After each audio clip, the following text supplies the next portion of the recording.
इस लेक्चर में हम प्लेटो के फिज़िक्स और रिलीजन पर जो विचार हैं उनको डिस्कस करेंगे। और फिज़िक्स और रिलीजन दोनों टॉपिक एक दूसरे से अपोजिट नज़र आते हैं, लेकिन फिर भी हम दोनों को एक ही लेक्चर में क्यों डिस्कस कर रहे हैं इसका भी एक खास रीज़न है जो आप समझ जाएंगे।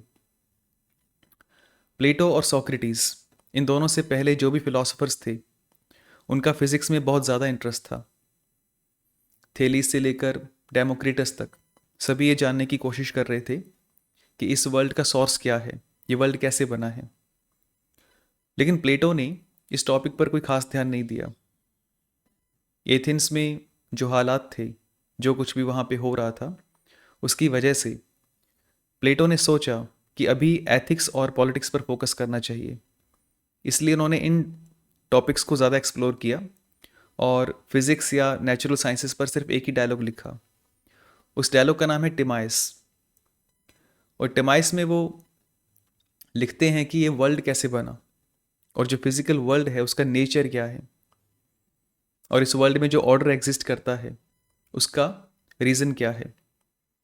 लेकिन वो ये भी लिखते हैं कि इन क्वेश्चंस का कोई परफेक्ट आंसर नहीं हो सकता। कोई भी पर्सन 100% एक्यूरेसी के साथ इनका आंसर नहीं दे सकता। और वो कहते हैं कि नेचुरल साइंसेस में जो भी आंसर्स होते हैं वो सब एक लाइकली स्टोरी है। लाइकली स्टोरी मीन्स जो सच के जैसी दिखाई देती है लेकिन पूरी तरह से सच नहीं होती। उन्होंने सभी फिलोसफर्स को बहुत ही डीपली स्टडी किया था और वो जानते थे कि कैसे थेलीज, एनेक्सिमेंडर, एम्पेडोक्लीस, डेमोक्रिटस और जो भी बाकी फिलोसफर्स थे, ये सब बहुत ज़्यादा कोशिश करने के बाद भी कोई कंसिस्टेंट आंसर नहीं दे सके थे। लेकिन प्लेटो को ऐसा क्यों लगता था कि नेचुरल साइंसेस में हम पूरी एक्यूरेसी के साथ कोई आंसर नहीं दे सकते? उन्हें ऐसा क्यों लगता था कि फिज़िक्स कभी भी सच तक नहीं पहुंच सकती? प्लेटो के इस डाउट के पीछे दो रीज़न थे और उनका पहला रीज़न उनकी मेटाफिजिकल और एपिस्टेमोलॉजिकल अंडरस्टैंडिंग पर बेस्ड है। प्लेटो कहते हैं कि ट्रू नॉलेज वो है जो एटर्नल हो, जो अनचेंजिंग हो। इट मीन्स नॉलेज फिक्स होनी चाहिए, स्टैटिक होनी चाहिए। जैसे मान लीजिए मैं आपको एक स्टेटमेंट देता हूँ कि ये चाय का कप जो है ये गर्म है, तो ये स्टेटमेंट अभी ट्रू है लेकिन थोड़ी देर के बाद फॉल्स हो जाएगी, क्योंकि थोड़ी देर के बाद ये जो चाय का कप है ये ठंडा हो जाएगा। तो प्लेटो के अकॉर्डिंग ऐसी कोई भी स्टेटमेंट, ऐसी कोई भी थ्योरी, ऐसा कोई भी अकाउंट नॉलेज नहीं हो सकता जो कभी ट्रू हो, कभी फॉल्स हो, कभी सच हो, कभी झूठ हो। ऐसे किसी भी स्टेटमेंट को हम नॉलेज नहीं कह सकते। और प्लेटो कहते हैं कि ये जो फिजिकल वर्ल्ड है ये हमेशा चेंज होता रहता है। जैसे ये चाय गर्म से ठंडी हो रही है, वैसे ही हर चीज़, इस फिजिकल वर्ल्ड की हर चीज़ बदलती रहती है, कुछ भी फिक्स या स्टैटिक नहीं है। तो ऐसे फिजिकल वर्ल्ड की जो नॉलेज है उसको आप नॉलेज नहीं कह सकते। इट मीन्स अगर फिजिक्स इस फिजिकल वर्ल्ड के बारे में है जो हमेशा चेंज होता रहता है तो वो नॉलेज नहीं हो सकती। और अगर वो नॉलेज है, ट्रू सेंस में नॉलेज है, तो वो इस फिजिकल वर्ल्ड के बारे में नहीं हो सकती। और आपको याद होगा प्लेटो दो डिफरेंट वर्ल्ड्स या रियलिटीज़ की बात करते हैं जिसे हम मेटाफिजिकल ड्यूलिज्म कहते हैं। एक वर्ल्ड ऑफ सेंसेस और एक world of forms. World of senses ये विजिबल वर्ल्ड है, ये फिजिकल वर्ल्ड है जो हमेशा चेंज होता रहता है। और वर्ल्ड ऑफ फॉर्म्स वो इंटेलिजिबल वर्ल्ड है जो एटर्नल और अनचेंजिंग है। और प्लेटो के लिए नॉलेज का मीनिंग है उस वर्ल्ड ऑफ फॉर्म्स की नॉलेज जो एटर्नल है और अनचेंजिंग है। तो ये फर्स्ट रीज़न है जिसकी वजह से प्लेटो कहते हैं कि फिज़िक्स कभी भी सच तक नहीं पहुंच सकता। और उनका दूसरा रीज़न फिज़िक्स की अप्रोच पर बेस्ड है। प्लेटो कहते हैं कि फिज़िक्स हमेशा रॉन्ग क्वेश्चन पूछता है। और ये तो आप मानते हैं कि अगर हमें सही आंसर तक पहुंचना है तो हमें सही क्वेश्चन पूछना होगा। और अगर हमारा क्वेश्चन ही रॉन्ग है, क्वेश्चन ही गलत है, तो आंसर कभी भी सही नहीं हो सकता। और प्लेटो कहते हैं कि फिजिकल साइंस में हम हमेशा रॉन्ग क्वेश्चन पूछते हैं, यानी इसकी अप्रोच ही गलत है। वो कहते हैं कि फिजिक्स हमेशा कंडीशंस की बात करता है, कॉज की बात नहीं करता। फिजिकल साइंस में हम किसी न किसी प्रोसेस को समझने की कोशिश करते हैं। प्रोसेस मीन्स कोई इवेंट या चेंज, जैसे एक एप्पल पेड़ से नीचे गिरता है, या जब लाइट पानी में से क्रॉस होती है तो बेंड हो जाती है। तो ऐसे जो प्रोसेस है उसको हम समझने की कोशिश करते हैं। और प्लेटो कहते हैं कि इस प्रोसेस या इवेंट को एक्सप्लेन करने के लिए हम कंडीशंस को फाइंड करने की कोशिश करते हैं। वो कौन सी कंडीशंस हैं जिनकी वजह से ये प्रोसेस या इवेंट होता है। लेकिन हम कॉज पे ध्यान नहीं देते। कॉज या रीज़न का मीनिंग है कि ये प्रोसेस क्यों होता है, इसका रीज़न क्या है। कंडीशन का मीनिंग है कैसे होता है, और कॉज का मीनिंग है क्यों होता है। ये पॉइंट जो है आपको अभी 2 मिनट में क्लियर हो जाएगा। प्लेटो का एक डायलॉग है फाइडो के नाम से। उसमें वो कंडीशन और कॉज का जो डिफरेंस है उस डिफरेंस को एक्सप्लेन करने की कोशिश करते हैं। इस डायलॉग में सोक्रेटिस जेल में बैठे हैं और अपनी डेथ का वेट कर रहे हैं। प्लेटो कहते हैं कि अगर हम किसी फिजिसिस्ट से पूछते हैं कि सोक्रेटिस जेल में क्यों बैठे हैं, तो वो क्या आंसर करेंगे। फिजिसिस्ट मीन्स ऐसा पर्सन जो फिजिक्स को स्टडी करता है। तो वो पर्सन सोक्रेटिस के मसल्स एंड बोन्स के बेस पर इस इवेंट को डिस्क्राइब करने की कोशिश करेगा। उसका आंसर कुछ ऐसा होगा कि सोक्रेटिस यहाँ जेल में इसलिए बैठे हैं क्योंकि उनकी जो बॉडी है वो बोन्स और मसल से मिलकर बनी है। बोन्स हार्ड होती हैं और एक दूसरे से जॉइंट्स पर कनेक्टेड होती हैं, और जो मसल्स हैं वो रबर की तरह होते हैं। और जब ये मसल्स इन बोन्स को कंट्रोल करते हैं, जॉइंट्स को एक पर्टिकुलर वे में बेंड करते हैं, तो बॉडी एक पोस्चर में आ जाती है। और इन सभी कंडीशंस की वजह से सोक्रेटिस जेल में बैठे हैं। तो वो साइंटिस्ट उन फिजिकल कंडीशंस की बात कर रहा है जिन कंडीशंस की वजह से सोक्रेटिस जेल में एक पर्टिकुलर पोस्चर में बैठे हैं। लेकिन प्लेटो कहते हैं कि ये आंसर राइट नहीं है, ये आंसर रॉन्ग है, क्योंकि ये आंसर उस एक्चुअल रीज़न की बात नहीं कर रहा है, उस रियल कॉज की बात नहीं कर रहा है जिसकी वजह से सोक्रेटिस जेल में बैठे हैं। ये जो कंडीशन और कॉज का डिफरेंस है इसको हम हाउ एंड वाई का डिफरेंस भी कह सकते हैं, और इसको हम मैकेनिस्टिक डिस्क्रिप्शन और टेलियोलॉजिकल एक्सप्लेनेशन भी कह सकते हैं। और इस पॉइंट को समझना बहुत ही ज़्यादा ज़रूरी है। ये पॉइंट बार बार आगे आएगा फिलॉसफी में। टेलियोलॉजिकल वर्ड टेलोस वर्ड से बना है, जिसका ग्रीक में मीनिंग है एंड, पर्पस या गोल। इसलिए टेलियोलॉजिकल एक्सप्लेनेशन का मीनिंग है वाई समथिंग हैपन्स, यानी उसका गोल या पर्पस क्या है। तो यहाँ पर एक इंटेंशन या पर्पस की बात है। इंटेंशन मीन्स इच्छा क्या है, पर्पस मीन्स उद्देश्य क्या है। तो यहाँ पर एक माइंड काम कर रहा है जिसका एक गोल है, एक पर्पस है, इच्छा या उद्देश्य है। और मैकेनिस्टिक वर्ड मकेन वर्ड से बना है, जिसका मीनिंग है मशीन या मैकेनिकल। इसमें कोई माइंड का यूज़ नहीं है। इस अप्रोच में इस पूरे वर्ल्ड को एक मशीन की तरह देखा जाता है, एक बहुत बड़ी मशीन की तरह, और एक ऐसी मशीन जिसमें सोचने समझने की पावर नहीं है।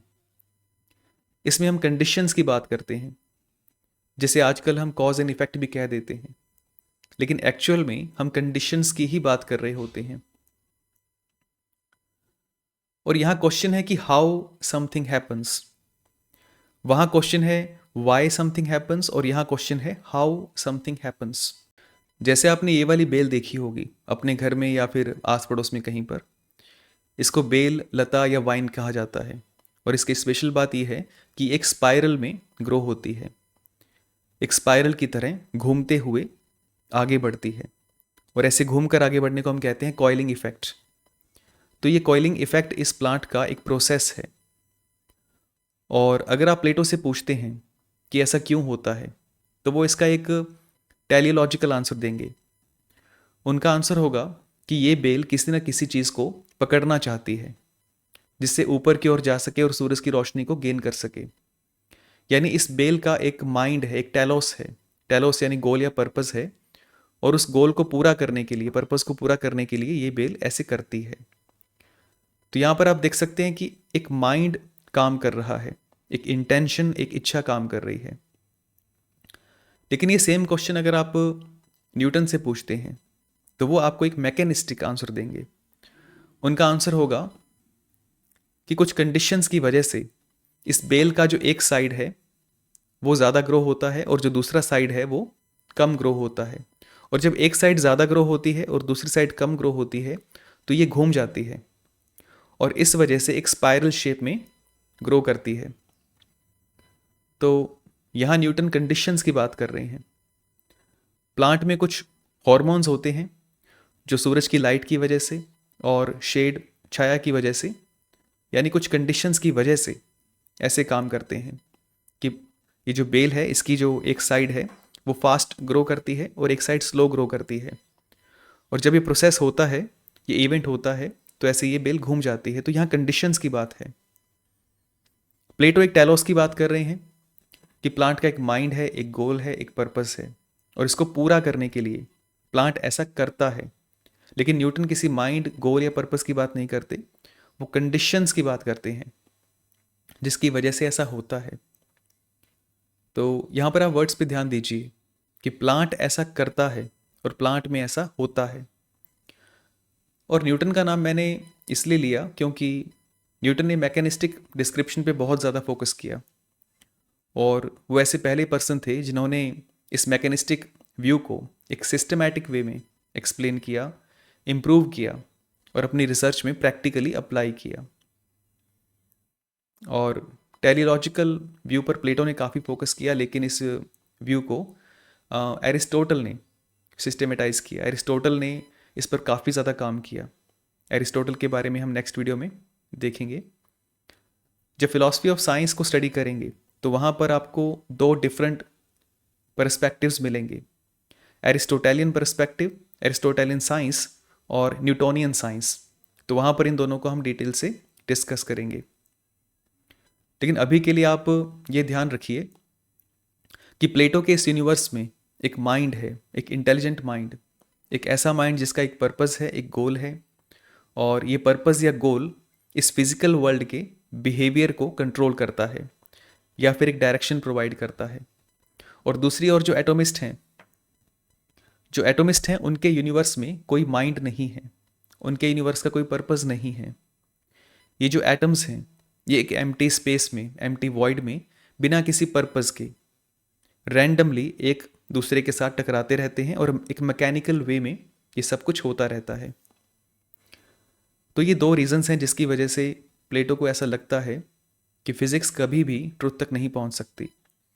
पहला रीज़न कि फिजिक्स का मीनिंग है फिजिकल वर्ल्ड की नॉलेज, फिजिकल वर्ल्ड की स्टडी, और फिजिकल वर्ल्ड हमेशा चेंज होता रहता है और ऐसे फिजिकल वर्ल्ड की जो नॉलेज है वो पॉसिबल नहीं है। और सेकेंड रीज़न, जैसे मैंने आपको बताया कि फिजिक्स हमेशा रॉन्ग क्वेश्चन पूछता है, वो कंडीशंस की बात करता है, कॉज की बात नहीं करता, यानी उसकी अप्रोच ही गलत है। और अगर हमारा क्वेश्चन ही गलत होगा तो आंसर कभी सही नहीं हो सकता। तो इन दो रीजंस की वजह से प्लेटो कहते हैं कि फिजिक्स एक लाइकली स्टोरी है, ऐसी स्टोरी जो अजम्पशन है और उसकी कोई श्योरिटी नहीं है।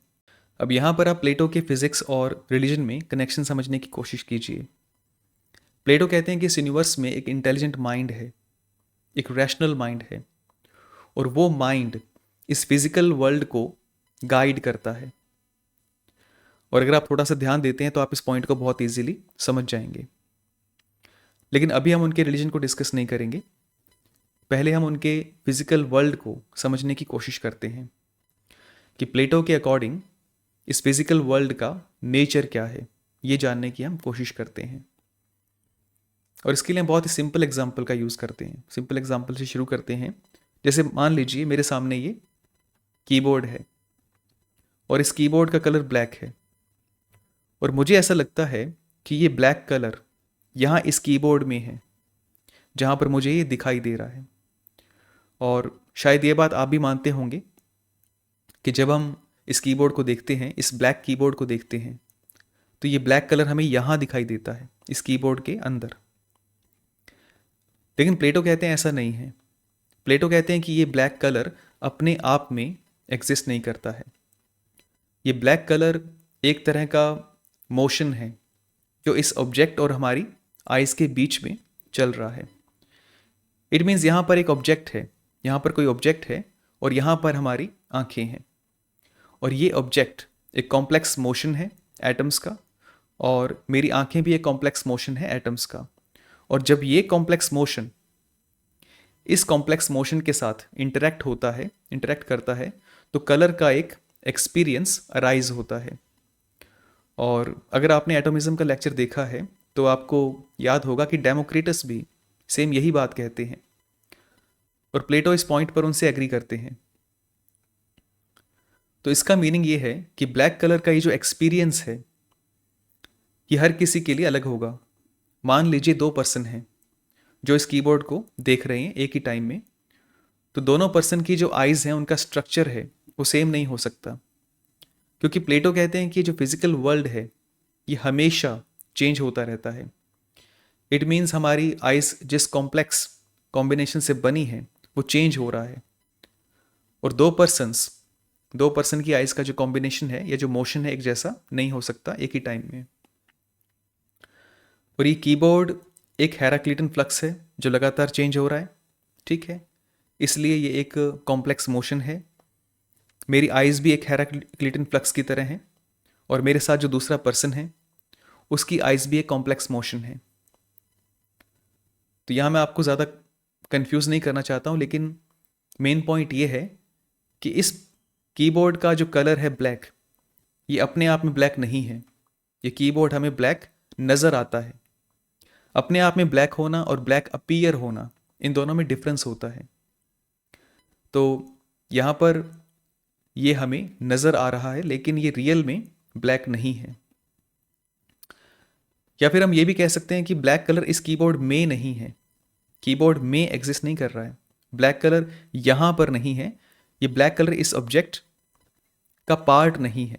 ये ब्लैक कलर हमारी आइज़ और इस ऑब्जेक्ट के बीच का जो इंटरेक्शन है, जो परस्पर क्रिया है, उसका एक रिजल्ट है। और अगर ये बात सच है तो सेम यही बात हम आइज़ के साथ साथ बाकी सेंस ऑर्गन्स के लिए भी कह सकते हैं।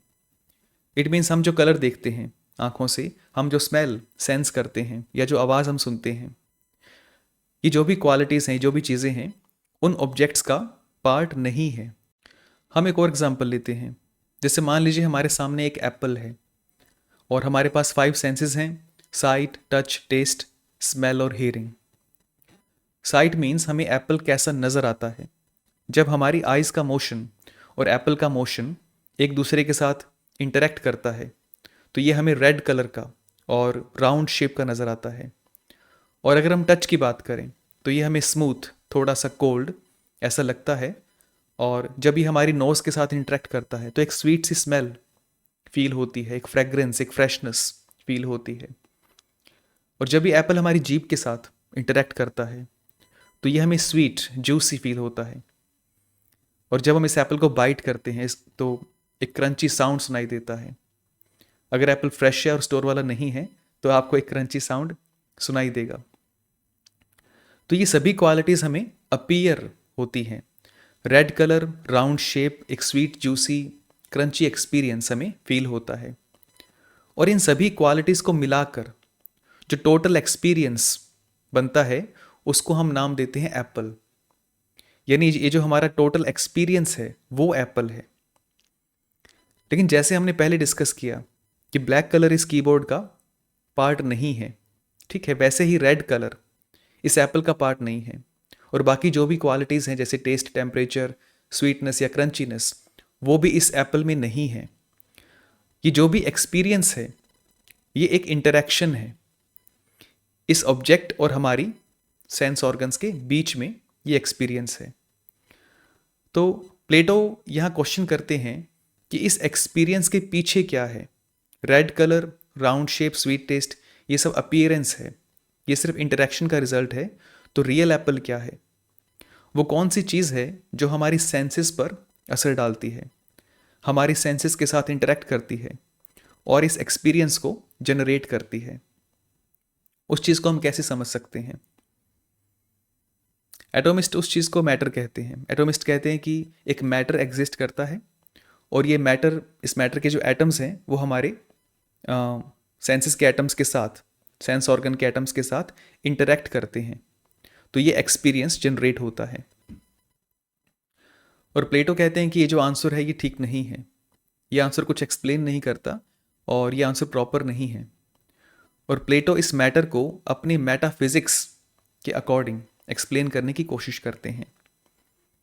अब यहाँ पर आप अपीयरेंस और रियलिटी के बीच का जो डिफरेंस है उस पर आप फोकस कीजिए। वर्ल्ड अपने आप में कुछ अलग अलग है और जैसा हमें दिखाई देता है वो अलग है। अब जैसे अगर हम एप्पल की बात करें तो वो जैसा हमें नज़र आता है, जैसा हमें अपीयर होता है वो अलग है, और जैसा वो एक्चुअल में है वो अलग है। तो फिलॉसफर उस रियलिटी को समझने की कोशिश करते हैं। जो एटोमिस्ट हैं जैसे डेमोक्रिटस, वो उस रियलिटी को मैटर कहते हैं और अपनी थ्योरी ऑफ एटम्स के बेस पर एक्सप्लेन करने की कोशिश करते हैं। और प्लेटो उस रियलिटी को अपनी थ्योरी ऑफ फॉर्म्स के बेस पर एक्सप्लेन करने की कोशिश करते हैं। प्लेटो इस रियलिटी या मैटर को एक्सप्लेन करने के लिए एम्पेडोक्लिस के 4 फंडामेंटल एलिमेंट्स की बात करते हैं। आपको याद होगा एम्पेडोक्लिस ने कहा था कि रियलिटी 4 फंडामेंटल एलिमेंट से मिलकर बनी है: अर्थ, एयर, फायर और वाटर, जल, पृथ्वी, अग्नि, वायु। और प्लेटो फिजिकल वर्ल्ड के इस नेचर को एक्सप्लेन करने के लिए, इस रियलिटी को एक्सप्लेन करने के लिए एम्पेडोक्लिस के इन 4 फंडामेंटल एलिमेंट्स पर विचार करते हैं। प्लेटो कहते हैं कि मैटर को समझने के लिए हमें पहले अर्थ, फायर, वाटर और एयर को समझने की कोशिश करनी चाहिए। काफ़ी लोग हैं जो इन एलिमेंट्स का नाम लेते हैं, लेकिन कोई उनके जनरेशन की बात नहीं करता, कोई इस बात पर ध्यान नहीं देता कि ये चारों एलिमेंट्स बने कैसे हैं। और प्लेटो जब इन एलिमेंट्स के बनने की बात करते हैं, जनरेशन की बात करते हैं, तो वो ये नहीं कहते कि ये चारों एलिमेंट्स पहले नहीं थे और टाइम के साथ एक प्रोसेस में ये चारों एलिमेंट्स बने हैं। वो ऐसा नहीं कहते, वो एक्चुअल में इन एलिमेंट्स को एनालाइज करने की कोशिश कर रहे हैं। एनालाइज का मीनिंग होता है कि किसी भी कॉम्प्लेक्स चीज़ को सिंपल पार्ट्स में डिवाइड करना। जैसे कोई स्क्वायर है, इसको आप 2 ट्रायंगल्स में डिवाइड कर सकते हैं। स्क्वायर में 4 साइड्स होती हैं और ट्रायंगल में 3 साइड्स होती हैं, इसलिए ट्रायंगल स्क्वायर के कंपैरिजन में ज़्यादा सिंपल है। तो हम जब एक स्क्वायर की शेप को एक ट्रायंगल की सिंपल शेप में डिवाइड करते हैं तो हम उसको एनालाइज कर रहे हैं। और यहाँ इसका मीनिंग ये नहीं है कि पहले स्क्वायर नहीं था और टाइम के साथ एक प्रोसेस हुआ, इसमें 2 ट्रायंगल्स एक साथ आकर मिल जाते हैं और एक स्क्वायर बन जाता है, ऐसा नहीं है। ये बस एक स्क्वायर को एक सिंपल शेप में रिड्यूस करने के जैसा है। तो ऐसे ही जब प्लेटो अर्थ, फायर, वाटर और एयर की बात करते हैं, उनके जनरेशन की बात करते हैं, तो वो किसी प्रोसेस इन टाइम की बात नहीं कर रहे हैं। वो सिर्फ इनको ज़्यादा सिंपल पार्ट्स में डिवाइड करना चाहते हैं जिससे उनका स्ट्रक्चर समझा जा सके। फिलॉसफी में ऐसा ही होता है। अगर हमने किसी पॉइंट को डिटेल में स्टडी नहीं किया या फिर उसका एक्चुअल कंटेक्स्ट हमें नहीं पता, तो हम उस पॉइंट का रॉन्ग मीनिंग ले जाते हैं, उसका मीनिंग रॉन्ग वे में ले जाते हैं, और इससे बचना बहुत ही ज़्यादा ज़रूरी है।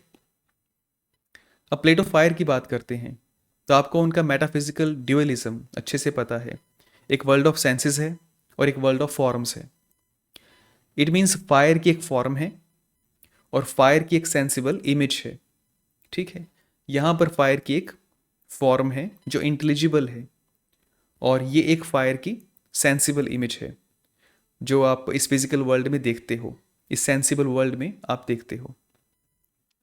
और यहाँ पर एक पर्सन है जो आप, मैं या कोई भी हो सकता है, और ये पर्सन इस फायर को देख रहा है। लेकिन याद कीजिए हमने क्या डिस्कस किया था। जैसे इस कीबोर्ड का कलर ब्लैक, जो कलर है इसका पार्ट नहीं है, वो बस हमें दिखाई दे रहा है। जैसे एप्पल का कलर रेड एप्पल का पार्ट नहीं है, वो बस हमें दिखाई देता है। वैसे ही फायर का ये जो कलर है, ऑरेंज, रेड, जो भी कलर है इसका, वो इसका पार्ट नहीं है, वो बस हमें दिखाई दे रहा है।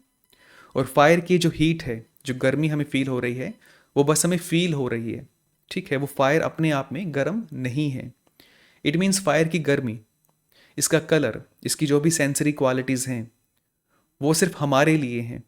फायर वैसी नहीं है। फायर ना ही गर्म है, ना ही रेड है, और इसकी जो शेप है जो बदल रही है, जो फ्लिकरिंग करते हुए चेंज हो रही है, वो भी बस हमें दिखाई दे रही है। ये शेप भी फायर की नहीं है। इट मीन्स यहाँ पर तीन अलग अलग चीज़ें हैं। एक फायर की फॉर्म है और एक फायर की अपीयरेंस है।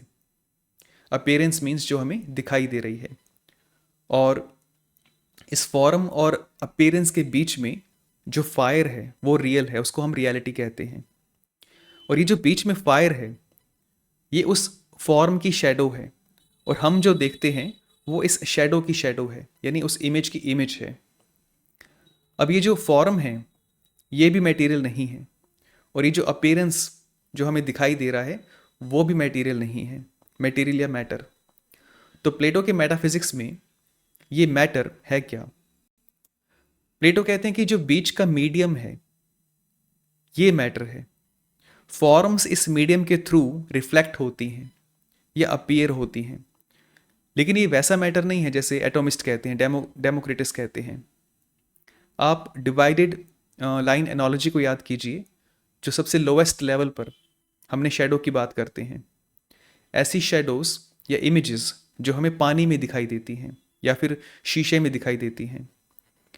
जैसे आप एक नदी के पास खड़े हैं और नदी के पास एक पेड़ की रिफ्लेक्शन को आप नदी में देख रहे हैं।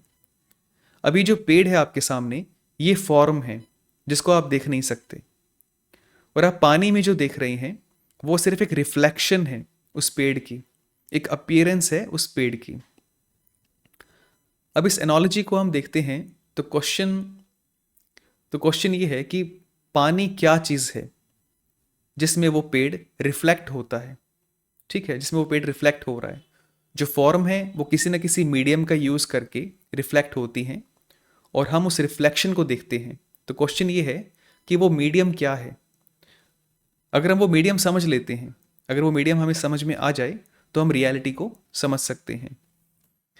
और प्लेटो अपनी बुक टिमाइस में कहते हैं कि उस मीडियम का नाम है स्पेस। उस मीडियम को वो स्पेस कहते हैं, और इसके लिए एक स्पेशल ग्रीक वर्ड का यूज़ करते हैं, कोरा, कोरा या खोरा। ये एक ऐसा मीडियम है जो फॉर्म्स को शेप प्रोवाइड करता है या फिर फॉर्म्स को अपने अंदर रिसीव करता है, इसलिए वो इसको रिसेप्टेकल भी कहते हैं, रिसेप्टेकल। इट मीन्स जो फायर, एयर, वाटर और अर्थ, ये जो भी फॉर्म्स हैं वो इस मीडियम के थ्रू रिफ्लेक्ट होती हैं। हम सिर्फ रिफ्लेक्शन को देखते हैं, हम फॉर्म्स या कोरा को नहीं देख सकते। अगर हम रीज़न का यूज़ करें तो हम फॉर्म्स को जान सकते हैं, फॉर्म्स को समझ सकते हैं, लेकिन फिर भी हम कोरा या रिफ्लेक्शन को नहीं समझ सकते। कोरा या स्पेस कुछ ऐसा है जो ना ही विजिबल है, जिसको सेंसेस के थ्रू देखा जा सके, ऐसा नहीं है वो, और ना ही वो इंटेलिजिबल है जिसको रीज़न का यूज़ करके समझा जा सके। ये इन दोनों से परे है। लेकिन फिर भी एक ऑब्सक्योर रीजनिंग के बेस पर हम ये कह सकते हैं कि ऐसा कुछ है, ऐसा कोई बीच में मीडियम है जो एग्जिस्ट करता है। कुछ ऐसा मीडियम है जिसके थ्रू फॉर्म्स रिफ्लेक्ट होती हैं। जो फॉर्म्स हैं उस मीडियम के थ्रू रिफ्लेक्ट होती हैं और हमें दिखाई देती हैं। जैसे वो पेड़ उस पानी के अंदर से रिफ्लेक्ट होकर हमें दिखाई देता है, वैसे ही वो फॉर्म्स भी उस स्पेस या कोरा के थ्रू रिफ्लेक्ट होकर हमें दिखाई देती हैं। कुछ ऐसा एग्जिस्ट करता है। अगर आपको ये समझ नहीं आ रहा तो कोई इशू नहीं है। प्लेटो भी यही कहते हैं कि इस मीडियम को समझना ऑलमोस्ट इम्पॉसिबल है, और मैं प्लेटो से इस पॉइंट पर पूरी तरह एग्री करता हूँ। लेकिन फिर भी मैं आपको कई एग्जाम्पल दूंगा। जब तक आपको समझ ना आ जाए तब तक मैं आपको एग्जाम्पल दूंगा, तो आप थोड़ा वेट कीजिए जब तक ये पूरी पिक्चर क्लियर नहीं होती। यहाँ पर ये मैटर नहीं करता कि मीडियम का नाम क्या है। प्लेटो इसको कोरा कहते हैं जिसका मीनिंग है स्पेस, और इसका नाम कुछ भी हो सकता है। लेकिन प्लेटो कहना चाहते हैं कि यूनिवर्स में कुछ ऐसा एग्जिस्ट करता है जो हमारी सेंसेस और रीज़न दोनों से बाहर है, लेकिन उसका एग्जिस्ट करना ज़रूरी है। अल्टीमेट फॉर्म्स और जो हमें दिखाई देता है, उन दोनों के बीच में कुछ ना कुछ ऐसा ज़रूर है जो एग्जिस्ट करता है, क्योंकि बिना उस मीडियम के फॉर्म्स शेप नहीं ले सकती और बिना उस मीडियम के हमें कुछ अपीयर नहीं हो सकता। जैसे मान लीजिए आप एक थिएटर में एक मूवी देखने जाते हैं। आपके सिर के पीछे एक ऊंचाई पर एक प्रोजेक्टर लगा हुआ है और आपके सामने एक वाइट कलर की स्क्रीन है। एक वाइट कलर का पर्दा वहाँ पे होता है थिएटर में, और ये कोई सिंपल पर्दा नहीं होता, सिंपल स्क्रीन नहीं होती, एक स्पेशल स्क्रीन होती है जिससे लाइट रिफ्लेक्ट होती है, क्लियर वे में रिफ्लेक्ट होती है। अब प्रोजेक्टर से जो लाइट आ रही है वो फॉर्म्स हैं, और जो आपके सामने स्क्रीन है वो उन फॉर्म्स को रिफ्लेक्ट करती है, और आप उन फॉर्म की रिफ्लेक्शन को देखते हैं। तो वो स्क्रीन या वो पर्दा एक मीडियम है, और उस मीडियम के थ्रू फॉर्म्स रिफ्लेक्ट होती हैं, और उस स्क्रीन को प्लेटो स्पेस या कोरा कहते हैं। प्लेटो अपने डायलॉग में एक मदर का एग्जाम्पल भी देते हैं। जैसे एक मदर एक बच्चे को कैरी करती है, अपनी बॉडी में कैरी करती है, ठीक वैसे ही स्पेस या कोरा उन फॉर्म्स को अपीयर होने के लिए एक स्पेस प्रोवाइड करता है। तो प्लेटो के अकॉर्डिंग इस वर्ल्ड में जो कुछ भी है वो चार फॉर्म्स की सेंसिबल इमेजेस से बना है, अर्थ, एयर, फायर और वाटर से। ये चार फॉर्म्स हैं, और ये चारों फॉर्म्स की सेंसिबल इमेजेस मिलकर इस फिजिकल वर्ल्ड को बनाती हैं। और ये जो सेंसिबल इमेजेस हैं ये एक रिफ्लेक्शन है उस स्पेस में जिसे प्लेटो कोरा कहते हैं। और ज़्यादा सिंपल वर्ड्स में मैं कहूँ तो ये एक कॉन्फ़िगरेशन है, एक स्पेस की कॉन्फ़िगरेशन है। एक और एग्जांपल लेते हैं, एक मेटाफर आपको देता हूँ। जैसे मान लीजिए आप एक नदी के पास खड़े हैं और वहाँ पर चारों तरफ रेत ही रेत है, दूर दूर तक आपको रेत दिखाई दे रही है, और आपके पास कुछ सांचे हैं, सांचे को मोल्ड कहते हैं शायद इंग्लिश में। और आपके पास अलग अलग तरह के सांचे हैं, कोई स्टार शेप का सांचा है, कोई ट्रायंगल शेप का, कोई क्यूब, कोई स्क्वायर, ऐसे बहुत सारे आपके पास सांचे हैं। तो आप उस सांचे में उस रेत को भर कर जब प्रेस कर देते हो तो वो रेत उस सांचे की शेप में आ जाती है। स्टार वाले सांचे में आपने उस रेत को भरा और प्रेस कर दिया तो वो रेत स्टार शेप की बन जाती है। अगर स्क्वायर सांचा है उसमें आप रेत भरते हो, प्रेस करते हो, तो वो स्क्वायर शेप की बन जाती है। उस रेत को आप कोरा कह सकते हो, और वो सांचा एक फॉर्म है। रेत की अपनी कोई शेप नहीं है, कोई साइज, क्वालिटी, प्रॉपर्टी कुछ भी नहीं है, और वो रेत एक्टिव भी नहीं है, और उसमें फॉर्म को रिसीव करने की कैपेसिटी है, एक पैसिव एबिलिटी है उसमें कि वो किसी भी शेप या फॉर्म को रिसीव कर सकती है, रिसेप्टेकल। वो रेत उस सांचे की शेप को रिसीव करती है। ठीक वैसे ही कोरा उस फॉर्म को रिसीव करता है और उसको रिसीव करके एक सेंसिबल इमेज बना देता है, और वो सेंसिबल इमेज हमारी सेंसेस के साथ इंटरेक्ट करके कलर, शेप, साइज, टेक्सचर, ये जो भी क्वालिटीज़ होती हैं, जो सेंसिबल क्वालिटीज़ होती हैं, वो प्रोड्यूस करता है। जैसे प्लेटो कहते हैं कि उस कोरा को डिफाइन करना पॉसिबल नहीं है, इसलिए हम एक मेटाफर की हेल्प से उसको समझने की कोशिश कर रहे हैं, और ये मेटाफर आपको सोचने में, इमेजिन करने में हेल्प करेगा। प्लेटो कहते हैं कि अर्थ, फायर, एयर और वाटर ये सभी सेंसिबल इमेजेस हैं, या फिर स्पेस ये कोरा की एक कॉन्फ़िगरेशन है। जैसे रेत उस सांचे में प्रेस होकर एक स्पेसिफिक फॉर्म में कन्फिगर हो जाती है, ठीक वैसे ही ये चारों एक स्पेसिफिक कॉन्फ़िगरेशन में आ जाते हैं। जब कोरा या स्पेस उन फॉर्म्स को रिसीव करता है तो ये कोरा एक स्पेसिफिक वे में कन्फिगर होता है, और इसी कॉन्फिगर्ड स्पेस या कोरा को हम अर्थ, फायर, एयर और वाटर कहते हैं। और कॉन्फ़िगरेशन को हिंदी में विन्यास कहा जाता है, यानी एक special structure. It means form उस कोरा या स्पेस को एक स्पेशल स्ट्रक्चर प्रोवाइड करती है। उस कोरा में उस रेत की तरह एक पैसिव एबिलिटी है कि वो उन फॉर्म्स को रिसीव कर सकती है। अब प्लेटो की जो सेंसिबल इमेजेस हैं और एटोमिस्ट का ये जो मैटर है या एटॉमिक पार्टिकल्स हैं, उन दोनों के बीच में एक फंडामेंटल डिफरेंस है। एटॉमिक पार्टिकल्स एक मैटर है, एक मटेरियल ऑब्जेक्ट है, लेकिन प्लेटो की ये जो सेंसिबल इमेजेस हैं ये मटेरियल ऑब्जेक्ट नहीं है, ये एक स्पेशियल ऑब्जेक्ट्स हैं। स्पेशियल मीन्स स्पेस में एक्सटेंडेड हैं, स्पेस में फैली हुई है। इट मीन्स सेंसिबल इमेजेस ऐसे स्ट्रक्चर हैं जो स्पेस में फैले हुए हैं, जिनकी एक लेंथ, विड्थ और हाइट है। स्पेस एक 3 डायमेंशनल फ्रेमवर्क है, आप जानते हैं। 3 डायमेंशनल मीन्स कोई भी ऑब्जेक्ट इस स्पेस में 3 डायरेक्शन में फैल सकता है, एक्सटेंड हो सकता है। और ये 3 डायरेक्शन हैं लेंथ, विड्थ और हाइट। और ये सेंसिबल इमेजेस कुछ ऐसी है जिसकी लेंथ, विड्थ और हाइट ये तीनों हैं, लेकिन इसमें मटेरियल नहीं है। जैसे मान लीजिए ये एक डस्टर है और इसकी एक लेंथ, विड्थ और हाइट है, ठीक है, लेकिन ये मटेरियल है। अगर इसमें से आप मैटर को निकाल देते हैं तो यहाँ पर सिर्फ एक स्पेस बच जाएगा, एक ऐसा स्पेस जिसकी लेंथ, विड्थ और हाइट है, लेकिन इसमें मैटर नहीं है। और ठीक इसी सेंस में प्लेटो की सेंसिबल इमेजेस भी एक स्पेशियल स्ट्रक्चर है, मटेरियल नहीं है। लेकिन एटोमिस्ट के जो एटॉमिक पार्टिकल्स हैं वो मटेरियल हैं, वो सॉलिड इनडिविजिबल पार्टिकल्स हैं। अगर सेंसिबल इमेजेस में कोई मैटर नहीं है तो सिर्फ शेप्स बच जाती हैं, ऐसी शेप्स जिनकी लेंथ, विड्थ और हाइट है। इन्हें आप ज्योमेट्रिकल शेप्स भी कह सकते हैं। जैसे किसी क्यूब की जो शेप है उसमें लेंथ, विड्थ और हाइट होती है, लेकिन मैटर नहीं है, वो सिर्फ एक स्पेशियल एक्सटेंशन है। वो स्पेस में 3 डायरेक्शंस के अंदर फैला हुआ है, एक ज्योमेट्रिकल स्ट्रक्चर है। अब आप देखिए कि प्लेटो कैसे उन फॉर्म्स और हमें जो दिखाई देता है उन दोनों के बीच में जो रियलिटी है उसको एक ज्योमेट्रिकल सेंस में डिफाइन करने की कोशिश कर रहे हैं। उस रियलिटी में से वो मैटर को निकाल देते हैं और सिर्फ ज्योमेट्रिकल सेंस में, ज्योमेट्रिकल शेप्स में उस रियलिटी को डिफाइन करने की कोशिश कर रहे हैं।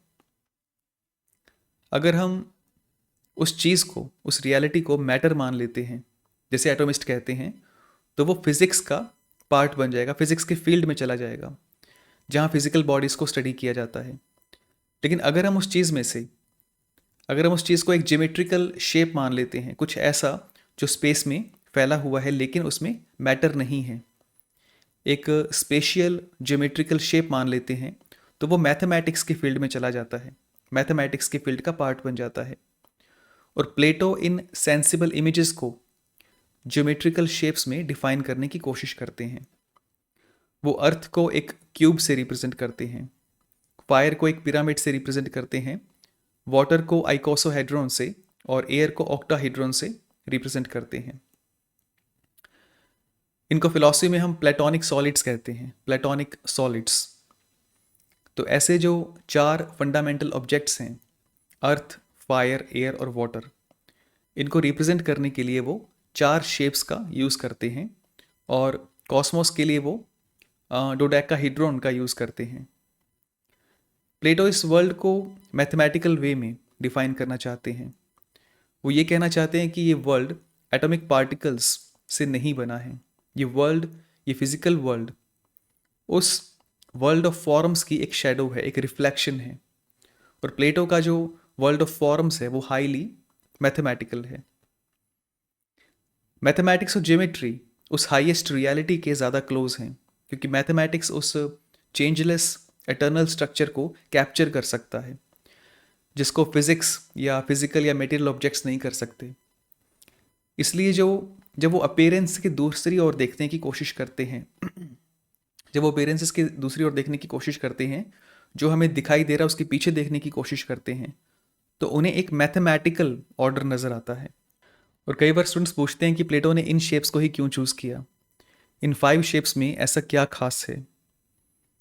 एक्चुअली इन शेप्स को चूज़ करने के पीछे काफ़ी रीज़न हैं। कुछ मैथमेटिकल रीज़न है, कुछ फिलोसॉफिकल रीज़न है और कुछ आर्टिस्टिक रीजंस भी हैं। अर्थ को जैसे वो क्यूब से रिप्रेजेंट करते हैं, क्योंकि क्यूब एक स्टेबल शेप है, क्यूब एक सॉलिड शेप है जिसको मूव करना बहुत ही मुश्किल है। और फायर को वो एक पिरामिड से रिप्रेजेंट करते हैं, क्योंकि पिरामिड के जो किनारे हैं, जो एजेस हैं, वो बहुत ही शार्प हैं। और जैसे फायर ऊपर की ओर जाती है, ठीक वैसे ही ये जो पिरामिड है ये भी ऊपर की ओर पॉइंट करता है। और एयर को वो ऑक्टाहेड्रॉन से रिप्रेजेंट करते हैं, क्योंकि ये बहुत ही लाइट है और बहुत ही स्मूथ है। जैसे एयर होती है, और जो वाटर है वो सबसे ज़्यादा स्मूथ और राउंड और स्फेरिकल होता है, और इसलिए उसको आइकोसोहीड्रॉन से रिप्रेजेंट करते हैं, लेकिन वो शेप मेरे पास नहीं है। और डोडेकाहेड्रॉन का यूज़ करते हैं वो कॉस्मोस को रिप्रेजेंट करने के लिए, क्योंकि ये एक मिस्टीरियस शेप है, इसका स्ट्रक्चर बहुत ही कॉम्प्लेक्स है और ये एक स्फेयर के जैसा है। और प्लेटो को मैथमेटिक्स से बहुत ज़्यादा लगाव था, और उनकी हर बात को आप एक मैथमेटिकल वे में प्रेजेंट कर सकते हैं। उनकी जो थ्योरीज़ हैं उनमें एक मैथमेटिकल ऑर्डर आप साफ देख सकते हैं। इवन जो उनके एग्जाम्पल्स हैं और उनके जो मेटाफर्स हैं उसके अंदर भी आपको एक मैथमेटिकल ऑर्डर नज़र आएगा। और हम ये कह सकते हैं कि उनका ये जो लगाव है, ये जो डीप इंटरेस्ट है मैथमेटिक्स में, वो उनके सभी थॉट्स में नज़र आता है, उनकी पूरी लाइफ में नज़र आता है। और प्लेटोनिक सॉलिड्स की सबसे खास बात यह है कि ऐसे 5 ही प्लेटोनिक सॉलिड्स हो सकते हैं, क्योंकि ये सभी सॉलिड्स रेगुलर हैं, कॉन्वेक्स हैं और इंटरनली आइडेंटिकल हैं। इन वर्ड्स का क्या मीनिंग है, इसको हम बिना मैथमेटिक्स के समझने की कोशिश करते हैं। रेगुलर का मीनिंग है कि इन सभी सॉलिड्स में जो इनका फेस है वो एक जैसा है। जैसे इस क्यूब के 6 फेस हैं और ये सभी फेस बिल्कुल सेम है, एक जैसे हैं। ये 6 के 6 स्क्वायर हैं, सभी फेसेस की जो लेंथ है, विड्थ है, हाइट है, बिल्कुल सेम है। और सेम यही चीज़ आप दूसरे सॉलिड्स में देख सकते हैं। जो फायर की शेप है उसमें 4 फेसेस हैं और ये सभी सेम हैं, सभी ट्रायंगल्स हैं। और वाटर में 20 होते हैं और कॉस्मोस में 12 फेसेस होते हैं। इन फेसेस को आप ध्यान से देखिए, सभी सेम हैं, इसलिए इनको रेगुलर कहा जाता है। और दूसरा पॉइंट है इंटरनली आइडेंटिकल। इसका मीनिंग है कि इन शेप्स में इनकी जो एजेस की लेंथ है, जो कॉर्नर्स हैं और जो एंगल्स हैं वो भी एक जैसे हैं। किसी भी सॉलिड को आप एनालाइज कर सकते हैं। जैसे इस क्यूब में जो सभी एजेस हैं, इनकी जो लेंथ है वो एकदम सेम है, इनके एंगल्स भी सेम हैं। और इस एयर की शेप में इसमें भी ऐसा ही है। और थर्ड पॉइंट है कॉन्वेक्स। कॉन्वेक्स का मीनिंग है बाहर की ओर उभरा होना। इट मीन्स किसी भी शेप के अंदर कोई डेंट नहीं है। और ये सभी सॉलिड्स जो हैं बाहर की ओर, अंदर की ओर बेंड नहीं है। आप कोई भी 2 पॉइंट्स को अगर आप एक साथ मिलाते हैं एक लाइन से, तो वो लाइन इस शेप के अंदर ही रहेगी, इससे बाहर नहीं जा सकती। और ये तो आप देखकर बता सकते हैं कि ये सभी कॉन्वेक्स हैं। कॉन्वेक्स को हिंदी में उत्तल कहा जाता है, और जो अंदर की ओर बेंड होता है उसको हम कॉनकेव कहते हैं, कॉनकेव यानी अवतल। तो इन शेप्स को आप देख सकते हैं। और ये सभी शेप्स मैंने कागज़ से बनाई थी। कागज़ को कट करके मैंने इनको टेप से जोड़ा था, मेरे पास ग्लू नहीं था। और बहुत ही अच्छी शेप हैं। वैसे इनको हम ड्रॉ कर सकते हैं कागज़ पर, लेकिन अगर आप ऐसे बना के देखना चाहते हैं तो ये बहुत इंटरेस्टिंग रहेगा। और ये सिर्फ 5 प्लेटोनिक सॉलिड्स ही हो सकते हैं, क्योंकि इन स्टैंडर्ड्स के बेस पर अगर आप कोई और सॉलिड बनाने की कोशिश करते हो तो या तो वो रेगुलर नहीं होगा, या फिर वो सही से क्लोज नहीं होगा, बंद नहीं होगा, या फिर वो अंदर की ओर बेंड हो जाएगा। और इन सॉलिड्स की जो मैथमेटिकल प्रॉपर्टीज़ हैं वो भी मैं आपको एक्सप्लेन करने की कोशिश करूँगा किसी अलग वीडियो में। उसमें कुछ और भी यूनिक पॉइंट्स आपको मिल जाएंगे जो इन सॉलिड्स में यूनिक हैं। और उस वीडियो में हम ये भी डिस्कस करेंगे कि ऐसे 5 प्लेटोनिक सॉलिड्स ही क्यों हो सकते हैं, ऐसा कोई और सॉलिड क्यों नहीं बन सकता। रिसेंटली कुछ मैथमेटिशियंस हैं जो एक न्यू प्लेटोनिक सॉलिड होने का क्लेम करते हैं, लेकिन मैंने उनको अभी स्टडी नहीं किया है। लेकिन जहाँ तक मेरा आइडिया है, मेरी नॉलेज है, ऐसा होना पॉसिबल नहीं है, क्योंकि इन प्रॉपर्टीज़ के बेस पर जो क्राइटेरिया बनता है उसमें सिर्फ ये 5 कॉम्बिनेशन ही कंसिस्टेंट हो सकते हैं, और इनके अलावा और कोई कॉम्बिनेशन पॉसिबल नहीं है। लेकिन फिर भी अगर हम कोई और न्यू प्लेटोनिक सॉलिड बनाना चाहते हैं तो हमें 4th डायमेंशन का यूज़ करना होगा। 4D या उस हायर डायमेंशन में हम और ज़्यादा कॉम्बिनेशन बना सकते हैं, लेकिन हम उन्हें प्लेटोनिक सॉलिड्स नहीं कह सकते, क्योंकि प्लेटो के मेटाफिजिक्स में वो जिस स्पेस की बात करते हैं, वो जिस स्पेस का यूज़ करते हैं, वो एक 3 डायमेंशनल स्पेस है। और अगर हम डायमेंशंस को फोल्ड कर देते हैं या डायमेंशंस को एक्सटेंड कर देते हैं तो ये प्लेटोनिक फ्रेमवर्क नहीं रहेगा। ये उससे बाहर हो जाएगा, तो मेरी नज़र में ऐसा होना पॉसिबल नहीं है।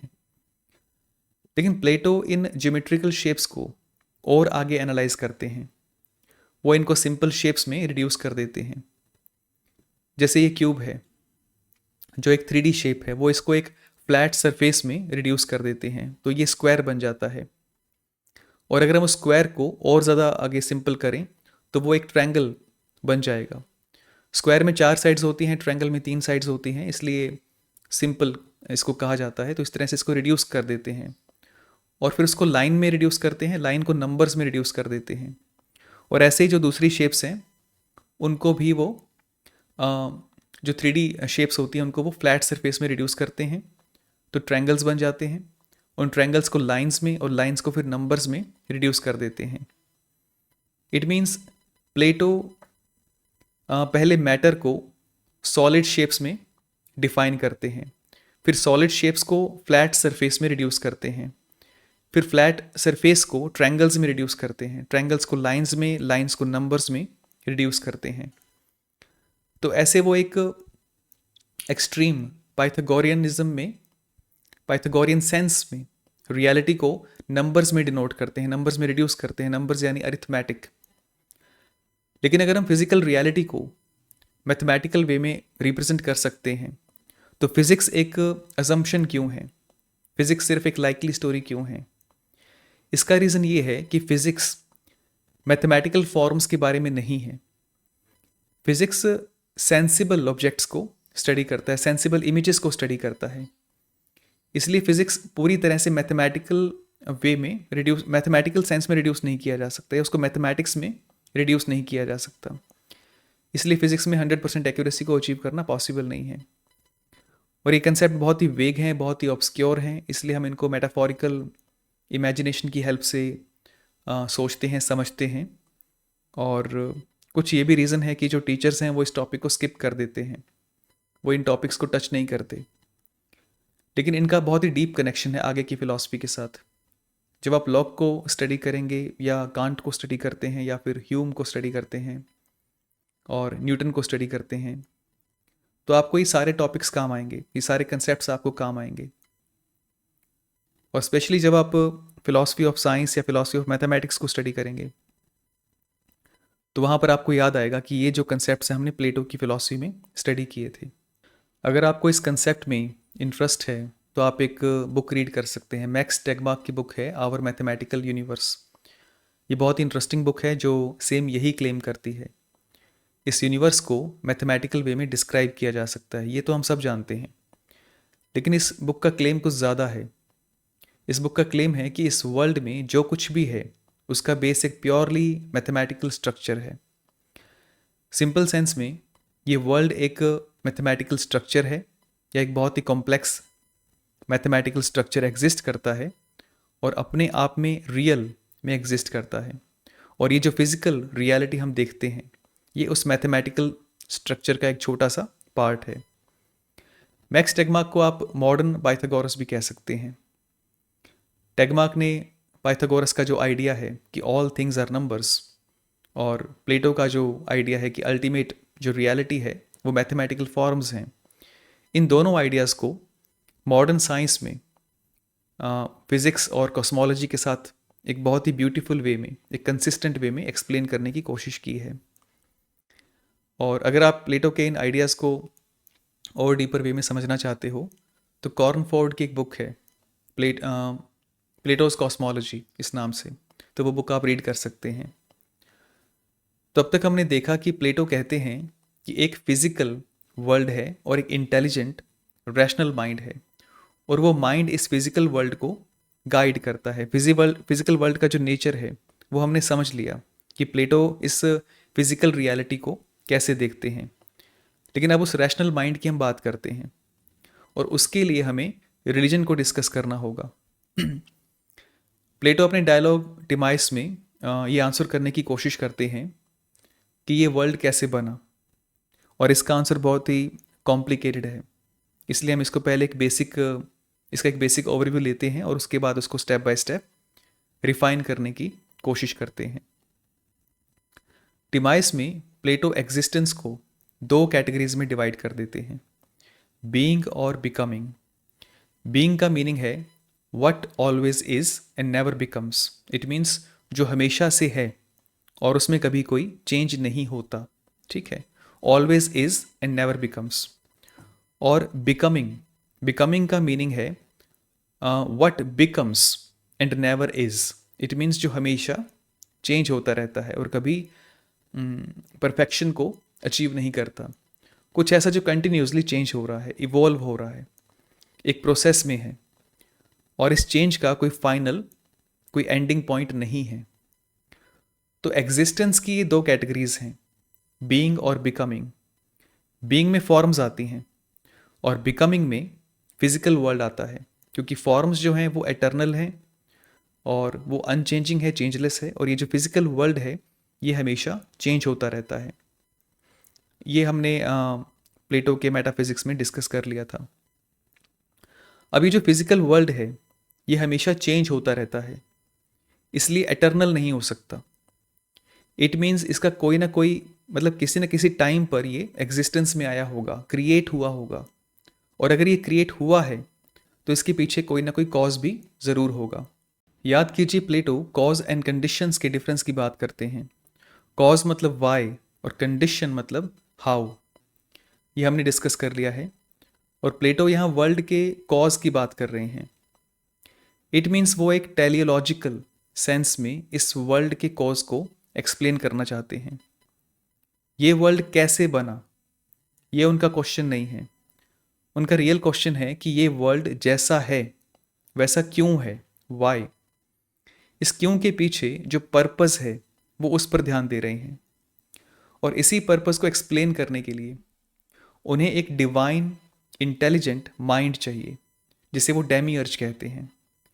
डेमियर्ज का मीनिंग है एक क्राफ्ट्समैन, एक कारीगर, एक शिल्पकार, क्योंकि बिना माइंड के कोई पर्पस या इंटेंशन हो नहीं सकता।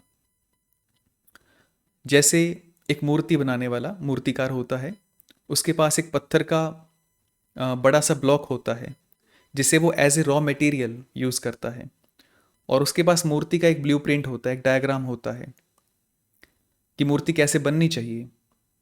और वो मूर्तिकार उस डायग्राम के बेस पर उस पत्थर को एक आकार देता है, एक शेप प्रोवाइड करता है, और वो टेढ़ा मेढ़ा जो पत्थर है उसको एक परफेक्ट शेप में लाने की कोशिश करता है। तो प्लेटो का जो डेमियर्ज है वो भी कुछ ऐसा ही है। डेमियर्ज के सामने एक क्योटिक स्टफ है। क्योटिक स्टफ का मीनिंग है कुछ ऐसा जो फॉर्मलेस है, जिसमें कोई शेप नहीं है, कोई ऑर्डर नहीं है, पूरी तरह से अस्त व्यस्त है और बिना किसी ऑर्डर के बस एक रैंडम मोशन में मूव कर रहा है। तो ऐसा कोई स्टफ है डेमियर्ज के सामने। और डेमियर्ज एक इंटेलिजेंट मेकर है, एक इंटेलिजेंट क्राफ्ट्समैन है।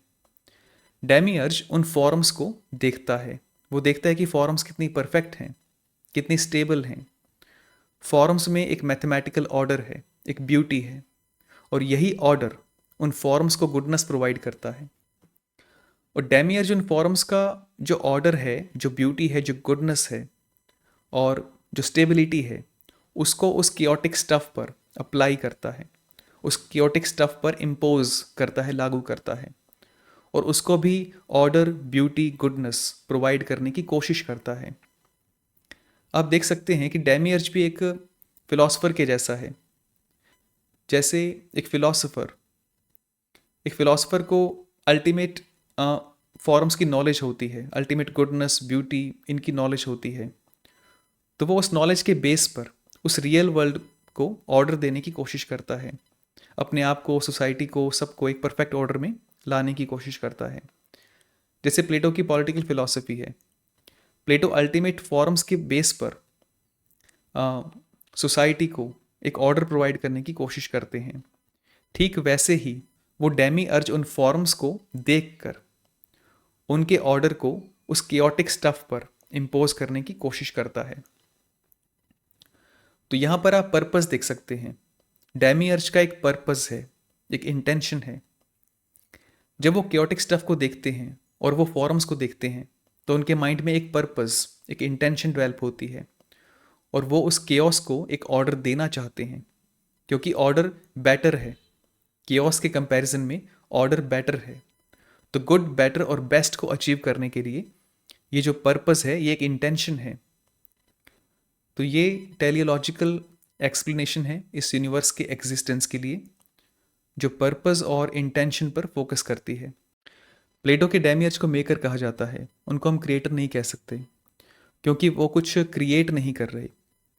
डिफरेंट ट्रेडिशंस में जो गॉड की अंडरस्टैंडिंग है वो डिफरेंट है।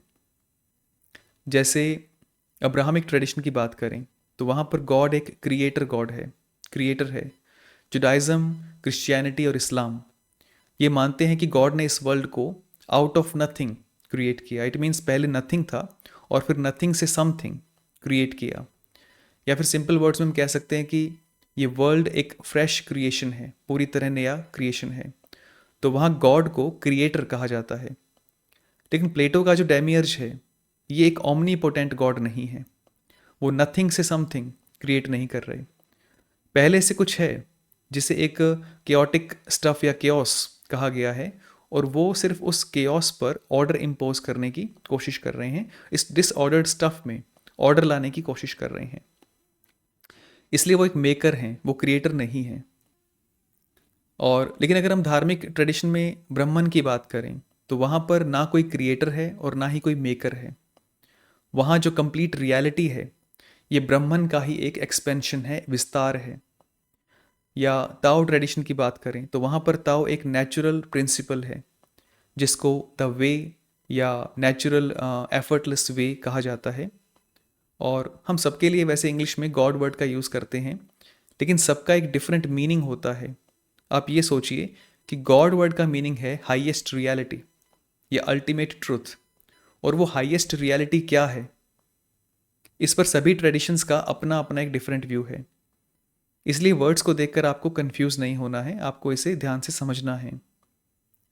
तो हम बात कर रहे हैं कि डेमियर्ज एक क्रिएटर नहीं है, वो एक मेकर है। पहले से एक क्योटिक स्टफ है जो डिसऑर्डर्ड वे में है, और डेमियर्ज उन फॉर्म्स के बेस पर उस केओस क्योटिक स्टफ को ऑर्डर में लाने की कोशिश कर रहे हैं। और इसी पॉइंट से हम समझ सकते हैं कि वर्ल्ड एक परफेक्ट वर्ल्ड नहीं है। प्लेटो इसको as perfect as possible world कहते हैं। मीन्स डेमियर्ज ने अपनी ओर से जितना इसको परफेक्ट वो कर सकते थे, जितना पॉसिबल था उतना उन्होंने किया, लेकिन ये फॉर्म्स की तरह परफेक्ट नहीं हो सकता। इसका एक रीज़न तो ये है कि कोई भी परफेक्ट चीज़ फिजिकली एग्जिस्ट नहीं कर सकती। जैसे हमने डिस्कस किया था कि ट्रायंगल की एक परफेक्ट फॉर्म होती है, लेकिन जो ट्रायंगल हम कागज़ पर ड्रॉ करते हैं वो ट्रायंगल परफेक्ट ट्रायंगल नहीं हो सकता। और जैसे एक पेंटर है, वो किसी पर्सन की पेंटिंग बनाता है, तो वो कितना भी ट्राई कर ले वो सिर्फ एक इमेज बना सकता है, एक कॉपी बना सकता है, एक शेडो बना सकता है, लेकिन वो रियल पर्सन को नहीं बना सकता। और सेकंड रीज़न ये भी है कि डेमियर्ज ने इस वर्ल्ड को फ्रेश क्रिएट नहीं किया है। उनके पास जो रॉ मटेरियल था उन्होंने उसका यूज़ किया, और रॉ मटेरियल को भी उसकी भी एक लिमिट होती है कि उसको कितनी परफेक्शन दी जा सकती है। प्लेटो दो डिफरेंट फोर्सेस की बात करते हैं, एक रीज़न और एक नेसेसिटी। डेमियर्ज में जो फोर्स है उसको आप रीज़न कह सकते हैं। वो एक इंटेलिजेंट वे में सोच कर, एक पर्पस के साथ, एक इंटेंशन के साथ अपनी फोर्स का यूज़ कर रहे हैं। लेकिन जो कियोटिक स्टफ है उसमें कोई इंटेलिजेंस नहीं है, उसमें कोई इंटेंशन या पर्पस नहीं है। वो बस एक पर्पसलेस, बाय चांस, एक रैंडम वे में मूव करने वाला कोई चीज़ है। इसलिए इस वर्ल्ड में जो भी ब्यूटी है, जो गुडनेस है और जो ऑर्डर है, वो उस डेमियर्ज की इंटेलिजेंस फोर्स का रिजल्ट है। और जो भी बुराई है, जो डिसऑर्डर है या जो भी कमियां हैं, वो उस कियोटिक स्टफ की नेसेसिटी की वजह से है। उस पर्पसलेस कियोटिक स्टफ और उस इंटेलिजेंट डेमियर्ज के बीच का जो स्ट्रगल है, ये वर्ल्ड उस स्ट्रगल का एक रिजल्ट है। डेमियर्ज रैशनल है और जो रॉ मटेरियल है वो इररैशनल है। और इस पॉइंट के 3 इम्प्लीकेशंस हो सकते हैं। पहली बात तो ये कि जो रॉ मटेरियल है वो ऑर्डर को अपोज करता है, इसलिए वो कभी भी परफेक्शन को अचीव नहीं कर सकता। इसका एब्सोल्यूट ऑर्डर को अटेन करना पॉसिबल नहीं है, मेटाफिजिकली इम्पॉसिबल है। डेमियर्ज कितना भी स्ट्रॉन्ग क्यों ना हो वो ऐसा नहीं कर सकता। और इसलिए इस वर्ल्ड में रीज़न और चांस दोनों हैं। कुछ इवेंट्स बहुत ही रैशनल और इंटेलिजेंट वे में होते हैं और कुछ बहुत ही रैंडम और बाई चांस होते हैं। और इस मिक्स बिहेवियर की वजह से हम इस फिजिकल वर्ल्ड को पूरी तरह से नहीं समझ सकते।